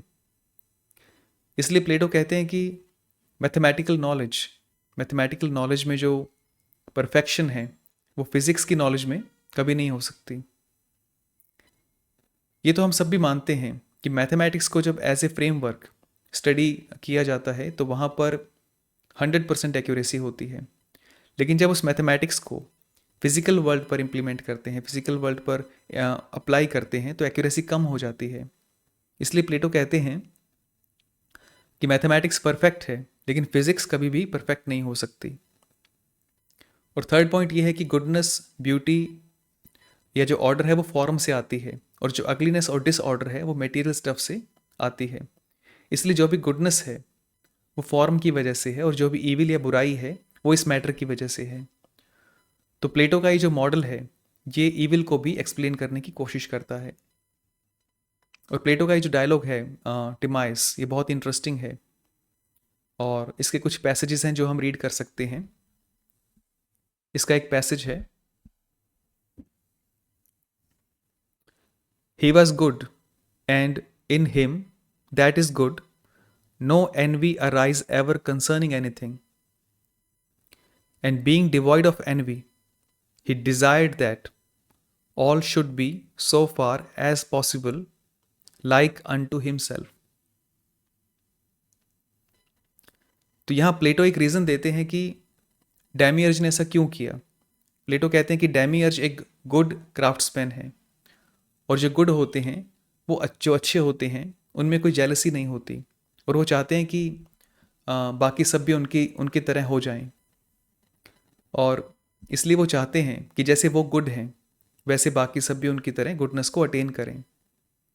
और इस पैसेज के कई इम्प्लीकेशन हो सकते हैं, जैसे क्रिएशन डैमियर्ज की गुडनेस का एक रिजल्ट है, ये किसी कन्फ्लिक्ट, किसी कन्फ्यूजन या कोई नेसेसिटी का रिजल्ट नहीं है। और अगर आपने ग्रीक माइथोलॉजी देखी है तो वहाँ पर आपको बहुत से जेलस गॉड्स मिलेंगे। जैसे एक स्टोरी है प्रोमीथियस के बारे में, आपने शायद सुनी होगी। प्रोमीथियस नाम से एक टाइटन गॉड थे जिन्होंने फायर को चोरी करके ह्यूमंस को दे दिया था, क्योंकि वो चाहते थे कि ह्यूमंस उस फायर का यूज़ करें और प्रोग्रेस करें। लेकिन ज़्यूस ये चाहते थे कि ह्यूमंस वीक बने रहें और हमेशा गॉड्स पर डिपेंड रहें। इसलिए ज़्यूस प्रोमीथियस से बहुत ज़्यादा नाराज़ हो जाते हैं और उन्हें एक बड़े से पत्थर के साथ बांध देते हैं, जहाँ पर एक बाज या फिर एक चील, ऐसा कोई पक्षी होता है जो रोज़ उनको आकर नोचता है, रोज़ उनको आकर खाता है। और प्रोमीथियस इमॉर्टल हैं, अमर हैं, इसलिए वो बार बार रीजनरेट हो जाते हैं। और कहते हैं कि एक टाइम ऐसा आता है जब हरक्यूलिस प्रोमीथियस को वहाँ से निकाल लेते हैं। लेकिन प्लेटो का डैमियर्ज कोई जेलस गॉड नहीं है, वो चाहता है कि सब उनके जैसे बने। इसलिए प्लेटो रीज़न को डिवाइन कहते हैं और ह्यूमंस में जो रीज़न है वही रीज़न कॉस्मॉस में है। ह्यूमन अपने रीज़न को कॉस्मॉस के रीज़न के लेवल पर ले जाए और एक हार्मनी को अचीव करे, एक हार्मनी को मेंटेन करे।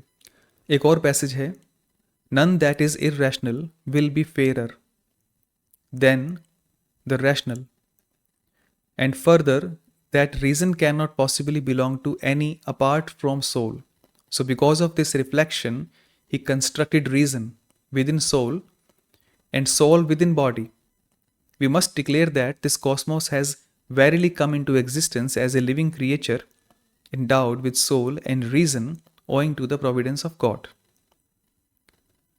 तो ये डैमियर्ज की सोच है कि रैशनल हर तरीके से इररेशनल से बेटर है। इसलिए जो वर्ल्ड उन्होंने क्रिएट किया उसमें वो रीज़न को प्लेस करना चाहते हैं, उसमें रीज़न होना बहुत ज़रूरी है, तभी वो बेस्ट पॉसिबल वर्ल्ड हो सकता है। और ये सोचकर वो इस वर्ल्ड को भी रीज़न और इंटेलिजेंस प्रोवाइड करने की कोशिश करते हैं। लेकिन रीज़न बिना सोल के एग्जिस्ट नहीं कर सकती, इसलिए पहले वो एक वर्ल्ड सोल क्रिएट करते हैं और उस वर्ल्ड सोल में रीज़न या इंटेलिजेंस को प्लेस करते हैं और उसके बाद जो वर्ल्ड सोल है उसको यूनिवर्स में प्लेस कर देते हैं। तो ऐसा करने से यूनिवर्स एक इंटेलिजेंट और रैशनल यूनिवर्स बन जाता है, एक लिविंग क्रिएचर की तरह बन जाता है। जो मटेरियलिस्ट हैं वो इस वर्ल्ड को एक मैटर की तरह देखते हैं, एक माइंडलेस मैटर की तरह। लेकिन प्लेटो कहना चाहते हैं कि ये जो वर्ल्ड है ये एक लिविंग बीइंग है, इसमें इंटेलिजेंस, रीजन और सोल एक फंडामेंटल पार्ट है। और वैसे अगर आप प्लेटो की थियोलॉजी पढ़ते हैं तो प्लेटो की थियोलॉजी एक इवॉल्विंग थियोलॉजी है। अलग अलग डायलॉग्स में वो गॉड को अलग अलग वेज में प्रेजेंट करने की कोशिश करते हैं। जैसे रिपब्लिक में वो गॉड को the form of the good कहते हैं, सिंपोजियम में वो गॉड को the form of the beauty कहते हैं, और टिमाइस में वो गॉड को डेमियर्ज कहते हैं, एक इंटेलिजेंट माइंड या एक रैशनल फोर्स की तरह प्रेजेंट करते हैं। और प्लेटो का एक और डायलॉग है, और शायद ये उनका लास्ट डायलॉग था, लॉज के नाम से। उसमें प्लेटो गॉड को सेल्फ मूविंग मूवर कहते हैं। लॉज में वो 8 डिफरेंट टाइप के मोशंस की बात करते हैं जैसे circular, locomotion, increase decrease, combination, separation, ऐसे 8 डिफरेंट टाइप के मोशंस की वो लिस्ट बनाते हैं। और फिर वो कहते हैं कि इस लिस्ट में 2 मोशंस ऐसे हैं जिस पर हम ध्यान नहीं दे रहे। फिर वो 2 मोशंस और ऐड करते हैं उस लिस्ट में। एक मोशन जो खुद मूव नहीं कर सकता लेकिन दूसरे को मूव कर सकता है, और ऐसा मोशन जो खुद को भी मूव कर सकता है और दूसरे को भी मूव कर सकता है। उनका आर्ग्यूमेंट कुछ इस तरह से है, उनका आर्ग्यूमेंट कुछ ऐसा है कि मान लीजिए इस वर्ल्ड में जो कुछ भी है वो सब एक साथ एक जगह पर हम रख देते हैं और उसमें कुछ भी मूव नहीं कर रहा है, सब कुछ एकदम स्टिल है। तो सबसे पहले कौन मूव करेगा? ऐसे में जो सेल्फ मूविंग मूवर है, सेल्फ मूविंग मोशन है, वही सबसे पहले मूव हो सकता है। जैसे एक बॉल दूसरी बॉल को हिट करती है तो जिस बॉल को हिट किया जाता है वो बॉल आगे चली जाती है। जो पहली बॉल मूव हुई है उसको भी किसी ने हिट किया होगा। तो ऐसे एक बॉल से दूसरी बॉल, दूसरी बॉल से तीसरी बॉल, इस तरह से मोशन जनरेट होता है। लेकिन अगर सभी बॉल्स को एक साथ रख दिया जाए तो कौन सी बॉल सबसे पहले मूव करेगी?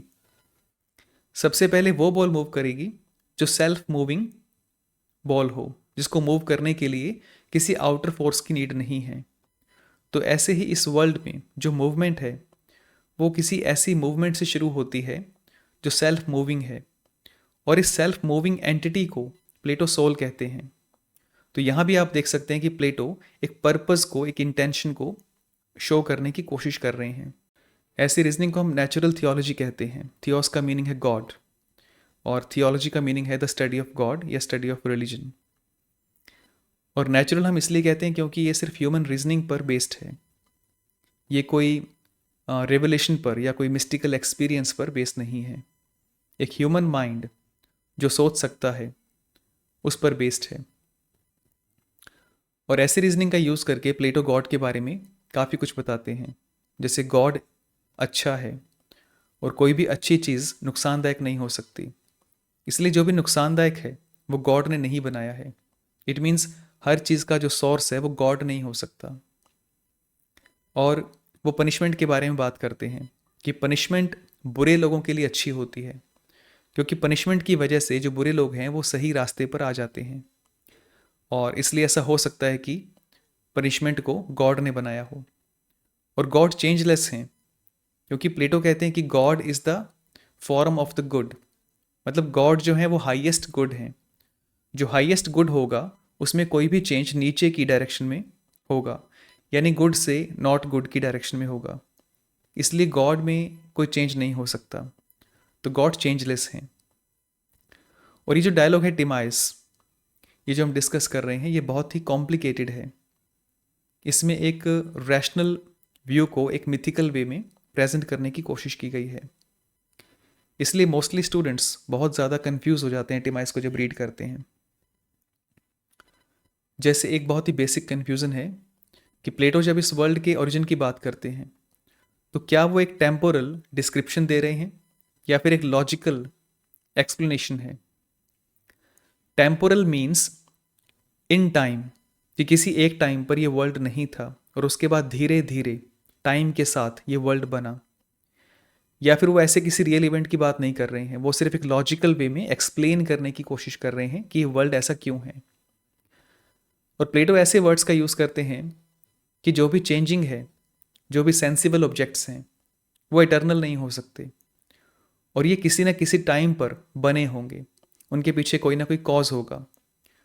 और वो ऐसा भी लिखते हैं कि world came into being, और वो टाइम को भी क्रिएशन का एक पार्ट मानते हैं कि टाइम क्रिएशन के साथ बना, उससे पहले टाइम नहीं था। तो जब इस डायलॉग को रीड करते हैं तो एक कन्फ्यूज़न होती है कि किसी एक टाइम पर ये फिजिकल वर्ल्ड नहीं था, लेकिन डेमियर्ज ने फॉर्म्स के बेस पर इस केओटिक मैटर को ऑर्गेनाइज किया और वर्ल्ड को क्रिएट किया। लेकिन ऐसा भी लगता है कि कोई ऐसा इवेंट नहीं है। प्लेटो इस वर्ल्ड को एक मैथमेटिकल ऑर्डर में और एक पर्पसफुल इंटेंशन में एक्सप्लेन करने की कोशिश कर रहे हैं, इसलिए वो सब ऐसी बातें कर रहे हैं। प्लेटो के जो स्टूडेंट हैं एरिस्टोटल, वो प्लेटो के अकाउंट को एक लॉजिकल डिस्क्रिप्शन मानते हैं। वो कहते हैं कि कोई क्रिएशन का जो प्रोसेस है वो इन टाइम नहीं हुआ, और प्लेटो भी टिमाइस में अपने अकाउंट को एक लाइकली स्टोरी कहते हैं कि ये कोई एग्जैक्ट साइंटिफिक डिस्क्रिप्शन नहीं है, ये बस एक मेटाफिजिकल अजम्पशन है। इस वर्ल्ड के नेचर को डिफाइन करने के लिए वो ऐसा लिखते हैं। और टिमाइस में लिखा है कि डेमियर्ज टाइम से बाहर हैं, डेमियर्ज इज आउटसाइड ऑफ टाइम। तो ऐसे में जो क्रिएटिव एक्ट है वो इन टाइम नहीं हो सकता। और इस तरह के और भी बहुत सारे रीज़न हैं जिससे ये प्रूव होता है कि ये इन टाइम प्रोसेस नहीं है। और मुझे लगता है कि प्लेटो एटॉमिस्ट थ्योरी को डिनाई करने के लिए ऐसा करते हैं, ऐसा मिथिकल अकाउंट प्रेजेंट कर रहे हैं। एटॉमिस्ट कहते हैं कि सब कुछ एक मैटर से बना है, सब कुछ मैटर है, और जो एटॉमिक पार्टिकल्स हैं वो एक दूसरे से हिट एंड बाउंस होते रहते हैं, और इसी हिट एंड मिस की वजह से इस वर्ल्ड के जो इवेंट्स हैं वो होते रहते हैं। एटॉमिस्ट वर्ल्ड में बस एटम्स हैं जो एक एम्प्टी वास्ट स्पेस में रैंडमली मूव करते रहते हैं, जहाँ पर एथिक्स और मॉरल वैल्यूज़ के लिए कोई प्लेस नहीं है, ह्यूमन वैल्यूज़ के लिए कोई जगह नहीं है। सब कुछ बाय चांस हो रहा है, बिना किसी इंटेलिजेंट गाइडेंस के। लेकिन प्लेटो मानते हैं कि एटम्स के ऐसे एक दूसरे से टकराने से, कोलाइड करने से, बिना किसी इंटेलिजेंस के ऐसा ऑर्डर्ड यूनिवर्स नहीं बन सकता। इस वर्ल्ड में एक हार्मनी है, एक ऑर्डर है जो रैंडमली नहीं बन सकती। वो कहते हैं कि इस ऐसे ऑर्डर के लिए एक इंटेलिजेंस की नीड है। जैसे एक ह्यूमन माइंड में बहुत सारे थॉट्स और कन्फ्लिक्ट चलते रहते हैं, माइंड यहाँ से वहाँ, वहाँ से कहीं और, ऐसे कुछ ना कुछ सोचता ही रहता है। लेकिन माइंड में एक इंटेलिजेंस होती है जो थॉट्स को एक ऑर्डर प्रोवाइड करती है, जिससे जो भी अपोजिंग थॉट्स होते हैं वो एक हार्मनी में आ जाते हैं। और जो ब्यूटी, हार्मनी और ऑर्डर हम इस यूनिवर्स में देखते हैं वो बिना किसी इंटेलिजेंट माइंड के पॉसिबल नहीं है। इसलिए कॉस्मोस का नेचर एक्सीडेंटल नहीं हो सकता। कॉस्मोस एक लिविंग इंटेलिजेंट कॉस्मोस है और एक पर्पसलेस मशीन नहीं है। कॉस्मोस एक इंटेलिजेंट मशीन है जो पर्पस के बेस पर मूव करती है, पर्पस के बेस पर काम करती है, ऐसा मानना है प्लेटो का। एक और भी कन्फ्यूज़न है कि क्या प्लेटो का जो गॉड है वो एक पर्सनल गॉड है। पर्सनल गॉड मीन्स एक ऐसा गॉड जिसमें पर्सनल एट्रीब्यूट्स हों, जो कॉन्शियस हो, जो इंटेलिजेंट हो, और जो हमारी बात सुनता हो, हमें आंसर करता हो, या जिसके साथ एक रिलेशन बनाया जा सके। तो क्या प्लेटो किसी ऐसे गॉड की बात कर रहे हैं? प्लेटो का डेमियर्ज कॉन्शियस है, वो इंटेलिजेंट भी है, और उसमें एक डिज़ायर भी है। डिज़ायर है कि सब कुछ ऑर्डर में होना चाहिए। वो ऑर्डर को चूज़ करता है, तो उसमें चूज़ करने की एबिलिटी और विल दोनों हैं, और वो डेमियर्ज गुड भी है, इसलिए उसमें कोई जेलसी नहीं है। तो ऐसे कई कैरेक्टरिस्टिक्स हैं डेमियर्ज में जो ह्यूमंस के जैसे लगते हैं, लेकिन वो अब्राहमिक गॉड की तरह पावरफुल गॉड नहीं है। वो आउट ऑफ नथिंग इस वर्ल्ड को क्रिएट नहीं कर सकता। वो बस पहले से जो कियोस है उसको ऑर्डर प्रोवाइड कर सकता है, ऑर्डर प्रोवाइड करने की कोशिश कर सकता है। वो हमारी प्रेयर का आंसर नहीं कर सकता, हमारी प्रार्थना नहीं सुन सकता, वो हमें आंसर नहीं दे सकता। उसके साथ कोई पर्सनल रिलेशन पॉसिबल नहीं है। वो बस एक ऑर्डरिंग प्रिंसिपल के जैसा है। ऑर्डरिंग प्रिंसिपल की तरह कॉस्मोस को एक ऑर्डर प्रोवाइड करता है। और एक ज़रूरी बात यह कि वो अल्टीमेट प्रिंसिपल भी नहीं है। प्लेटो के लिए जो अल्टीमेट प्रिंसिपल है वो the form of the good है, जिसे वो रिपब्लिक में लिखते हैं। और डेमियर्ज उन फॉर्म्स को क्रिएट नहीं करते हैं। फॉर्म्स पहले से हैं, फॉर्म्स एटर्नल हैं, और डेमियर्ज उन फॉर्म्स को फॉलो करते हैं।